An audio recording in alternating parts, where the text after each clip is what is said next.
திரு செங்கோட்டையன் தான் அவரே சொல்கிறார், 50 ஆண்டு கால பொது வாழ்க்கைக்கு சொந்தக்காரன், 50 ஆண்டு காலமாக நான் அதிமுகவில் இருக்கிறேன்.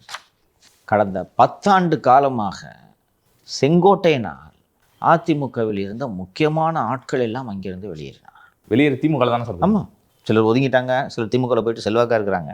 சத்தியமங்கலம் முன்னாள் எம்எல்ஏ KR கந்தசாமி போனதுக்கு ஒரே ரீசன் செங்கோட்டையன். தோப்பு வெங்கடாச்சலம் தனக்கு போட்டியாக வந்துடுவார்ன்ற ஒரே காரணத்துக்கு வேண்டிய முன்னாள் MP மற்றும் முன்னாள் MLA VK சின்னசாமி அவர் போனது இவரால். ஈரோடு ஊராட்சி குழு தலைவர் நவமணி கந்தசாமி திமுகவுக்கு போனது செங்கோட்டையனால்.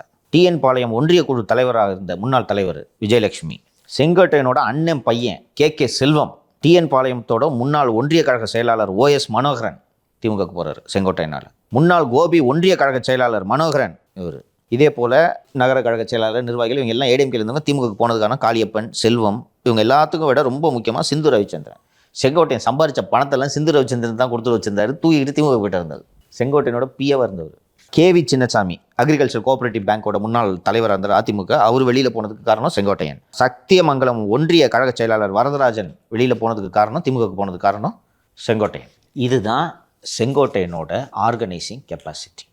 இப்படி ஈரோடு மாவட்டத்தில் இருக்கக்கூடிய அதிமுகவை தொடர்ந்து பலவீனப்படுத்தி கொண்டே இருக்கக்கூடிய ஒரு நபரால் கட்சிக்கு என்ன பயன் என்று எடப்பாடி நினைப்பாரா மாட்டாரா?